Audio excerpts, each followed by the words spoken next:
प्रकर्षेण भवति इति प्रभूतः ज्ञान ऐश्वर्यादि गुणैः संपन्नः। जो ज्ञान गुण ऐश्वर्य आदि से संपन्न है उनको प्रभूतः।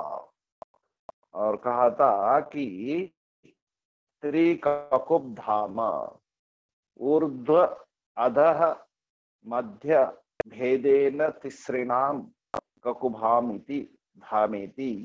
जो नीचे ऊपर और बीच में तीनों दिशाओं के धाम आश्रय है, इसलिए ककुब धाम पवित्रम। और जो पवित्र को पवित्र करने वाले है ना, नदियां हमें पवित्र करती है और उनके कारण नदियां पवित्र होती है।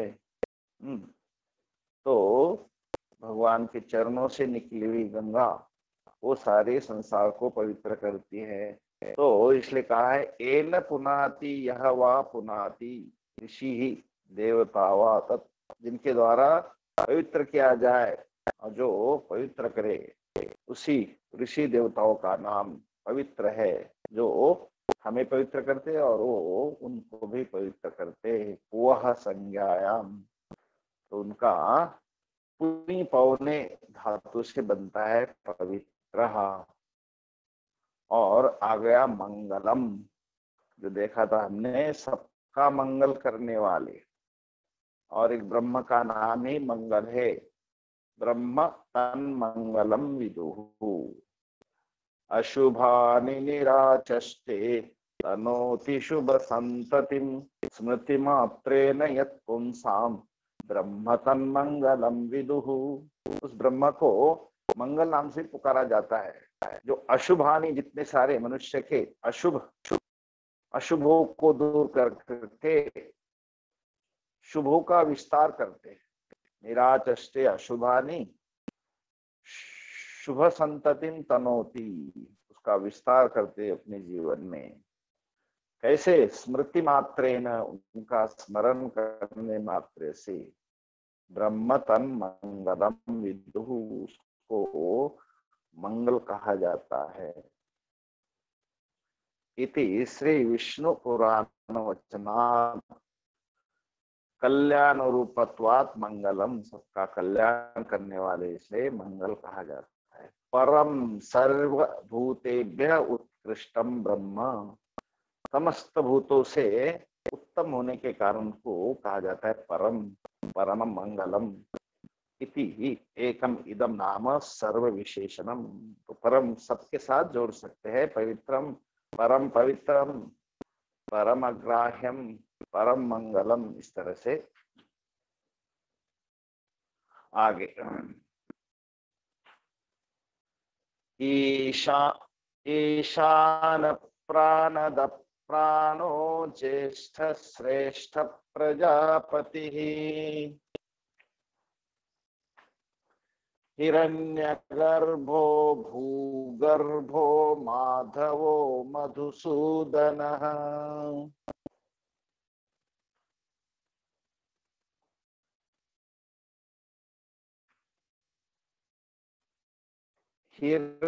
ईशानः प्राणदः प्राणः ज्येष्ठः श्रेष्ठः प्रजापतिः हिरण्यगर्भः भूगर्भः माधवः मधुसूदनः। ईशानः कहते सर्वभूत नियंत्रत्वात् ईशानः, सारे भूतों का नियमन करने वाले,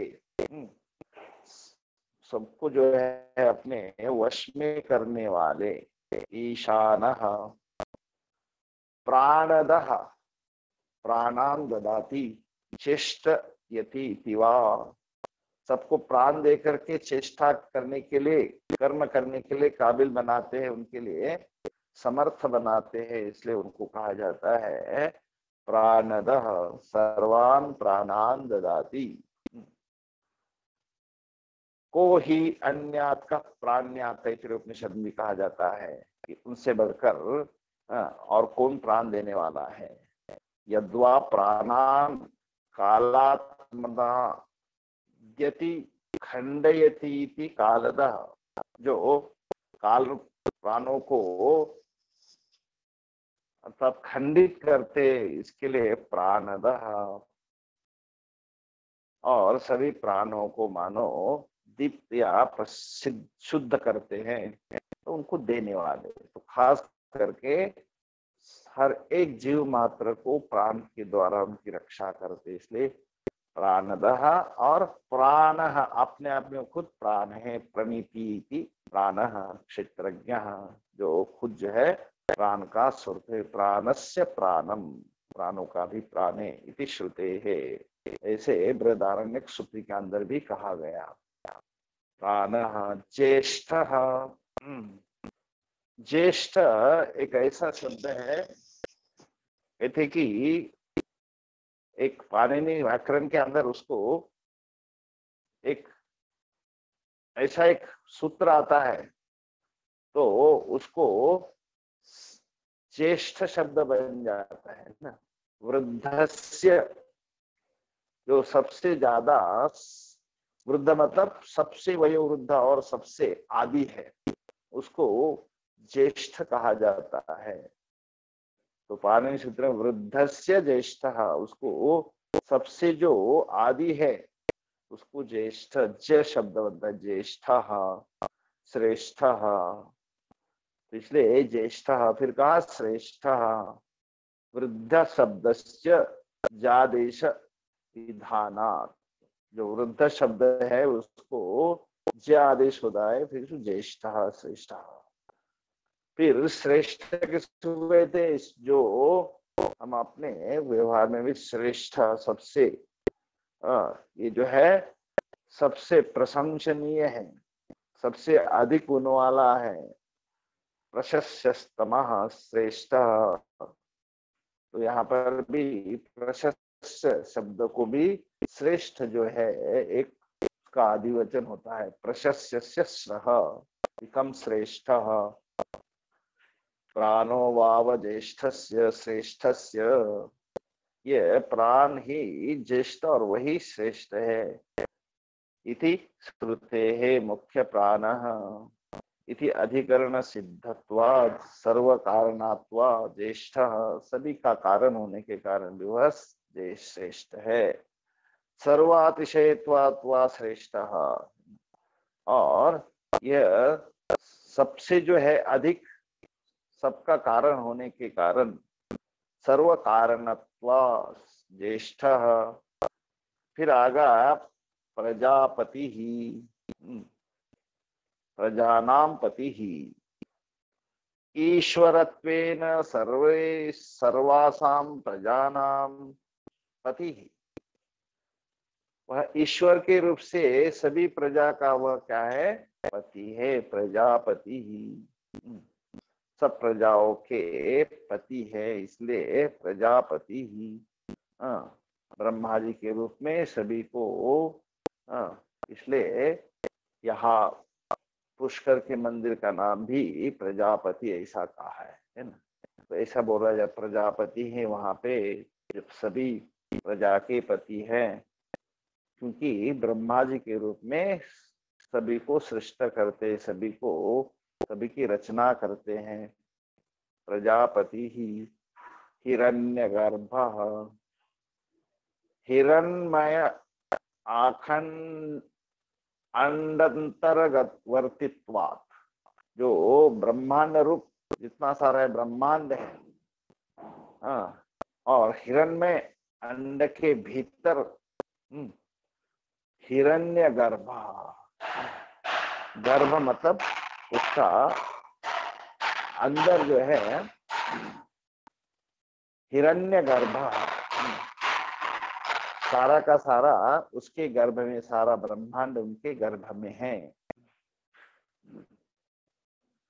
हिरण्य गर्भ ब्रह्म विरंची तदात्मा, वह ब्रह्मा हिरण्य गर्भ है और सबका सृष्टि करने वाला आत्मस्वरूप भगवान हिरण्यगर्भः समवर्तताग्रे इति श्रुते है। यह कहा गया पहले, सबके पहले होने के कारण हिरण्यगर्भः, और पृथ्वी जिनके गर्भ में, इसका मतलब पृथ्वी को अपने उन्होंने पेट में रखा है।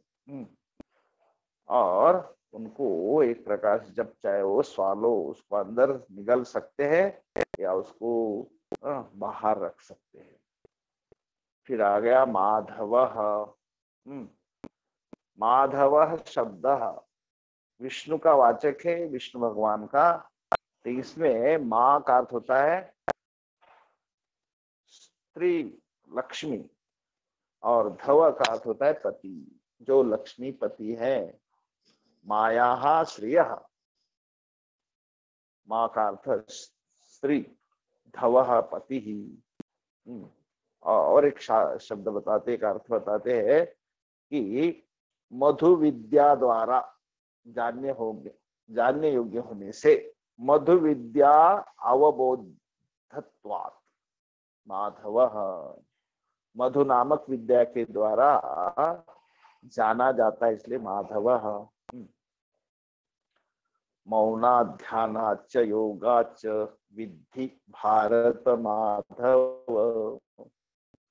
मौन, ध्यान और योग से तो क्या कर अर्जुन, तुम जो है इस भगवान माधव का क्या कर, माधवम मौनाध्यानाच्च योगात् विद्धि, उसका तुम साक्षात्कार करो इन साधनों के द्वारा। मौनाध्यानाच्च योगात् विद्धि भारत माधवम। माधव शब्द उस विष्णु भगवान के लिए आता है। इति व्यासवचनात् वा माधवः। फिर आ गया मधुसूदन। मधुनाम असुरम सूदितत्वान्। मधु नामक दैत्य को जिन्होंने मिटाया था, नष्ट किया था, मार दिया था, है ना। मधु नामक दैत्य को जिन्होंने मारा था, इसलिए उनका नाम है मधुसूदन। उसके कहते महाभारत में कथा आती है, पुरुषोत्तम भगवान ने ब्रह्मा जी को आदर दे करके उनके कान में से उत्पन्न हुई मधु नामक दैत्य, और उस दैत्य को इन्होंने मारा था। उस वध के कारण ही देवता, दानव, मनुष्य और ऋषि लोग जनार्दन को मधुसूदन कहते हैं। तो ऐसे समय समय पे उनका ये इतिहास बना हुआ है। कर्णामिश्रोद्भवं चापि मधुना महासुरं ब्रह्मणो अपि क्षितिं कुर्वन् जघान पुरुषोत्तमः। तस्य तातवधा देवदानव मानवाः मधुसूदन इत्याहुः ऋषयश्च जनार्दनम्। तो देवता, दानव, मानव सभी ने भगवान का नाम जो है मधुसूदन रखा कि उन्होंने ऐसे दैत्य को मिटाया था, मार दिया था, इसलिए मधुसूदन। अगला श्लोक। ईश्वरो विक्रमी धन्वी मेधावी विक्रमक्रमः।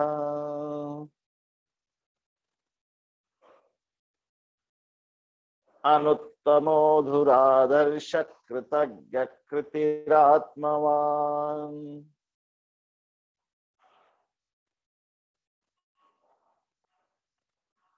ईश्वरः विक्रमी धन्वी मेधावी विक्रमः क्रमः।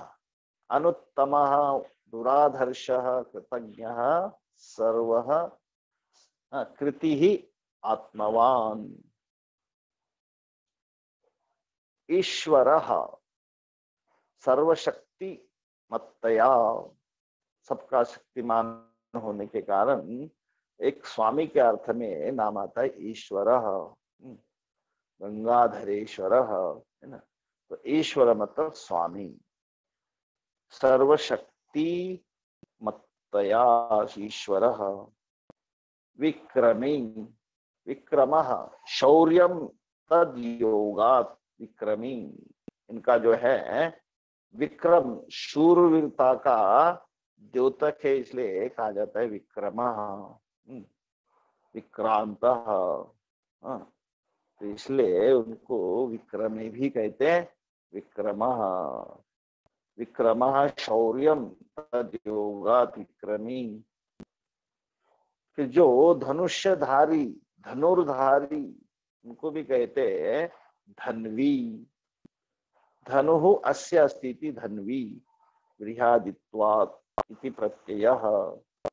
तो जो हमेशा धनुष्य धारण करते हैं, इसलिए गीता जी में भी आया था राम शस्त्रभृतामहम, है ना, कि जो राम जो है शस्त्र धारियों में मैं राम हूं। उनका हमेशा धनुष्य जो है राक्षसों के, शत्रु के ऊपर उनका तीर चलता है। तो इस तरह से वहां पे धनुहु अस्य अस्ति धन्वी राम। तो राम को भी कोदंड पानी राम ऐसा भी शब्द आता है ना, धनुष्यधारी राम। तो राम शस्त्र भृतामहम धन्वी। फिर कहा मेधावी, मेधा अस्य स्थिति मेधावी। मेधा बहु ग्रंथ धारण सामर्थ्यम सा यस्य अस्ति मेधावी। मेधावी कहते जो बहुत सारे शास्त्र की विद्या को, शास्त्र के मंत्रों को धारण करने का सामर्थ्य रखते हैं, ऐसे बुद्धि को मेधावी शक्ति ऐसा कहा जाता है। बहुग्रंथ धारण सामर्थ्या, अनेकों ग्रंथों को धारण करने की शक्ति रखते हैं। अस्य अयम मेधा सजः विति। तो इसलिए कहा गया है मेधावी, उसे मेधावी कहते हैं। मेधा शब्द से विनि प्रत्यय होकर के मेधावी बनता है। विक्रमी, है ना, मेधावी विक्रम। विना गरुड़ेन पक्षिणा क्रमाद्वा। विक्रम कहते क्रम, जो लांघने अर्थ में आता है क्रमति, क्रमति विक्रमति। तो कहते क्या कहते भगवान कि क्रम हेतुत्वात्, भगवान जो है सारे संसार को लांघ कर गए थे, इसलिए विक्रम नाम आता है उनको। गरुड़ पक्षी द्वारा आगमन करने से भी उनको कहा जाता है विक्रम। गरुड़ेन पक्षिणा क्रमाद्वा। गरुड़ उनका जो है वाहन है और उनके द्वारा उड़ान भरते ही रहते हैं ना। क्रमति विक्रमति, उड़ान भरते हैं, उनसे ही अपना प्रवास करते आने जाने का। गमयति क्रमनात्, क्रम हेतुत्वात्वा क्रमः। फिर दूसरा शब्द है विक्रमः क्रमः। तो क्रमः क्रांते विष्णु, क्रमनात् क्रम हेतुत्वात्वा। तो ये जो है क्रमणः करने से अर्थ भी होता है कर्मत और लांघना अथवा दौड़ना। तो और यह अर्थ एक थोड़ा सा बदल, देखिए क्रम का अर्थ है विस्तार करना। जो विस्तार करने योग्य होने से हमेशा सृष्टि का विस्तार करते हैं, इसलिए उनको क्रमः विक्रमः क्रमः क्रमण हेतुत्वात् क्रांते विष्णु। और आगे अनुत्तमः, उत्तम और अनुत्तमः। उत्तम मतलब सर्वश्रेष्ठ, और अनुत्तमः उनसे बढ़कर और कोई भी उत्तम नहीं है। यस्मात् परम न परमास्ति किंचित, नारायण उपनिषद है। यस्मात् परम न परमस्ति किंचित, उनसे बढ़कर के उनसे श्रेष्ठ और कोई नहीं है, इसलिए अनुत्तमा। न तत्समः अस्ति अभितक कुतोन्यः। गीता में भी आता है 11वें श्लोक में, 11वें अध्याय में, न त्वत्समोऽस्त्युभ्यधिक कुतोऽन्यो। ये गीता का वाक्य आता है कि तुम्हारे समान और दूसरा कोई भी अधिक श्रेष्ठ नहीं है। इसलिए कहा गया है अनुत्तमः दुराधर्षः दैत्यादिभिः घर्षयितुं न शक्यते इति दुराधर्षः। उनको कोई भी अपने वश में नहीं कर सकता। दुखेन दर्शनम, उनको कोई भी अपने वश में नहीं कर सकता, इसलिए उनको कहते दुराधर्ष। इवन दैत्यादि भी, दैत्यों के द्वारा भी वह किसी के भी वश में हो नहीं सकते, इसलिए न शक्यम, इसलिए कहा गया दुराधर्ष। फिर आ गया कृतज्ञ। कृतज्ञ बहुत सुंदर शब्द है। दो शब्द है, एक कृतज्ञ, एक कृतघ्न। कृतघ्न का अर्थ होता है किए हुए उपकारों का हनन करने वाला, कृतघ्न कहा जाता है। किसने किसी ऊपर उपकार किया, उसकी कोई उसने कहीं जानकारी नहीं, कभी उसका नाम तक नहीं लिया। हाँ, कभी जो एहसास नहीं किया, कभी उसने अपने आप को नहीं किया इसके कारण मुझे मैं ये काम कर पाया नहीं। तो इसलिए कृतम खंती है ना, भस्मासुर के ऊपर शिव जी ने उपकार करके उसको जो है क्या किया, उसको आशीर्वाद दिया और कहा, और उसने क्या मांगा कि मैं जिस किसके सर पर हाथ रखूं तो वह भस्म हो जाए। उसको आशीर्वाद तो दिया तो तथास्तु, लेकिन भस्मासुर को लगा कि सही या गलत है पता नहीं, तो मैं उसका प्रयोग करके देखूं किसके ऊपर, इस शिव जी के ऊपर। तो शिव जी का ही दिया हुआ जो वो वरदान है वो उनके ऊपर अगर प्रयोग कर रहा है तो शिव जी को तो बड़ा बाप रे, बहुत बड़े संकट में फंस गई कि क्या करे। तो दौड़ते दौड़ते भागे भागे कहा विष्णु भगवान के पास पहुंच गए, और विष्णु जी कहा कि यार ये ऐसी बला आ गई कि मैं ही मेरे इसमें फंस गया। तब जाकर के विष्णु भगवान ने क्या इसका एक मायावी रूप लेकर के उसको जो है उसके सामने जाकर के ऐसी सुंदर मोहिनी का रूप धारण करके उसको अपने ही इसके अंदर फंसा दिया और उसको खत्म किया है ना। तो ऐसा डांस का एक मुद्रा बना करके अपना ही हाथ अपने सिर पर आया और फिर वहीं पे भस्म हो गया।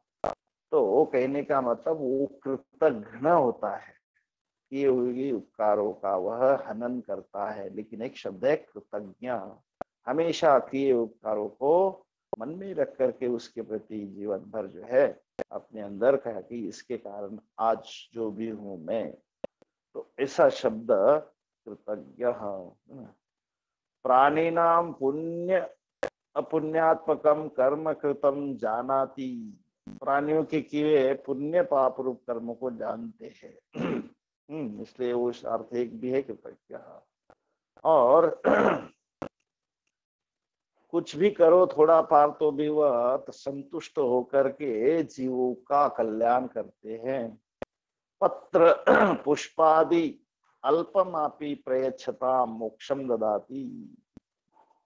थोड़ा फार भी अगर पत्र पुष्पम पत्रम पुष्पम फलम तोयम यो मे भक्त्या प्रयच्छति, और जो मुझे पत्र पुष्प भी देता है, जल भी अर्पित करता है, तो मैं उसको क्या करता हूँ, मोक्षम प्रयच्छताम ददामी, मोक्षम ददामी, उसको मोक्ष देता हूँ। इसलिए बहुत उदार हृदय वाले, इसलिए उसको कृतज्ञ कहा गया है। कृतज्ञ कृति ही आत्मवान, पुरुष प्रयत्न कृति ही, कृति का अर्थ होता है प्रयत्न, पुरुषार्थ, क्रियावा। तो पुरुष के द्वारा किया जाने वाला जो कर्म है उसको कृति कहते हैं। तो सर्व आत्मकत्वात् दधारतया वा लक्ष्यते कृति इति, है ना। तो सर्वात्मक होने के कारण उनके आधार होने के कारण भगवान कृति शब्द से लक्षित होते हैं यहाँ पे, है ना। आधारतया लक्ष्यते, उसको जो है उसके कारण जाना जाता है कि ये सभी की जो है कर्म का फल देते हैं और सभी को जो है कृति शब्द से जो कर्म करता है उसका वो आधार है। आधार होने के कारण कृति ही, और शब्द आत्मवान है ना, तो आत्मवान स्व महिमा प्रतिष्ठित, अपने महिमा में स्थित होने के कारण आत्मवान अपने आप में रहते हैं, है ना। वह किसी में प्रतिष्ठित नहीं है, वह अपने आप में ही अपनी महिमा में ही प्रतिष्ठित रहते। उसको स्वे महिम्नि तिष्ठति स भगवः कस्मिन् प्रतिष्ठिता इते स्वे महिम्नि प्रतिष्ठिते, वह अपने ही महिमा में स्थिर रहते, प्रतिष्ठित रहते, इसलिए कहा गया प्रतिष्ठा आत्मवान। तो कृति ही आत्मवान, ईश्वरः विक्रमी धन्वी मेधावी विक्रमः क्रमः अनुत्तमः दुरादर्शः कृतज्ञ कृति ही आत्मवान, जो अपने आप में ही रह सके, अपनी महिमा में रहते हैं। अगला 23वां, सुरेश शरणं शर्म विश्वरेता प्रजाभवः अह संवत्सरो व्याल प्रत्यय सर्वदर्शनः सर्वेशः सुरेशः शरणं शर्म विश्वरेताः प्रजाभवः अहः संवत्सरः व्यालः प्रत्ययः सर्वदर्शनः। सुरेशः सुरानाम देवानाम ईशः, इतने पुण्य कमा करके जो स्वर्ग आदि में जाकर के देवताओं का आसन हासिल करते वह देव, और उसको सुर भी कहते, तो उनके जो स्वामी है ईशः, सुरानाम देवताओं के ईश होने के कारण सुरेश कहा जाता है। सुरेशः सुपदः वा राधातु शोभनात् दातृनाम ईशः, वह शुभ देने वाले ईश होने के कारण उनको भगवान सुरेश कहते हैं। सुरेशः शोभन दातृनाम ईशः, जो शुभ देने वाले हैं उनको भी यहाँ पे सुरेशः कहा गया। सुरेशः शरणम, वह शरणागति किसके लिए, तो कहते आर्तानाम अर्तिहरणत्वात् शरणम। अर्ति कहते अर्थानाम जो दुखी है, पीड़ित है, उनको अर्ति नाम अर्तिहरत्वात्, जो दुखियों के दुख दूर करते हैं, दिनों के दुख दूर करके उनको क्या कहते हैं, उनको शरणागति कहते। तो शरणम ऐसे लोगों के शरण देने वाले। शर्मः परमानंद रूपत्वात्, परम आनंद का स्वरूप होने से वह कहा गया शर्मः। विश्वरेताः विश्वस्य कारणत्वात्, रेता का अर्थ है कारण, और कारणत्वात् विश्व का कारण होने से उनको विश्वरेताः ऐसा भी कहा गया। प्रजाभवः सर्वाः प्रजाः यत् सकाशात् उद्भवन्ति, तो प्रजाभवः उनके ही माध्यम से, उनके ही सानिध्य से क्या होता है, संपूर्ण प्रजा उत्पन्न होती है, इसलिए कहा गया प्रजाभवः यत् सकाशात् उद्भवन्ति इति प्रजाभवः। अहः संवत्सरः। अहः, ऐसे तो कालवाचे अहन, अहनि अहनि भूतानि गच्छन्ति मम मंदिरम, है ना। अहर्निशम सेवयामहे जो कहा जाता है, तो अहन शब्द हमेशा दिन के लिए आता हो, पता है निशा मतलब रात्रि होती है, लेकिन यहाँ अह कहते प्रकाश रूपत्वात्, मतलब सबका कारण है। अह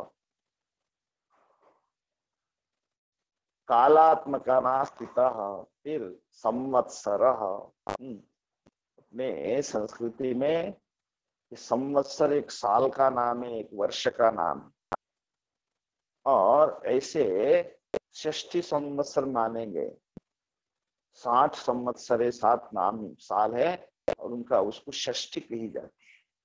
जो इन 60 सालों तक अपना जीवन यापन करता है, 60 साल तक जीता है, तो उसको एक शास्त्र कहता है तुम षष्ठाब्द पूर्ति मना सकते हो।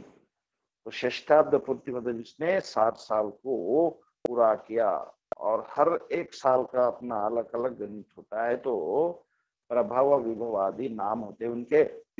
अभी संवत्सर चल रहा है, उसका नाम है शुभकृत नाम संवत्सर। तो ऐसे भगवान का जो है कालवाचक नाम है संवत्सर। कलात्मना स्थितः विष्णु संवत्सर। व्याल कहते, व्याल उसको कहते जो जिसको ग्रहण पकड़ नहीं सकते, व्यालवत गृहीतुम अशक्यत्वात्। कहते जो सांप होता है उसको आप इतना सीधे पकड़ नहीं पाते, क्योंकि ऐसे तो डर के मारे में पकड़ नहीं सकते, लेकिन उसके ऊपर इतनी चिकनाई होती कि आप उसको पकड़ेंगे तो सटक जाता है आपके हाथ से। तो व्याल, तो भगवान को हम व्याल कहते, उनको इतने आसानी से आप ग्रहण अथवा अपने वश में नहीं कर सकते हैं, क्योंकि वह सभी संसार उनके वश में है। प्रत्यय, व्यालः प्रत्यय प्रज्ञानम ब्रह्म।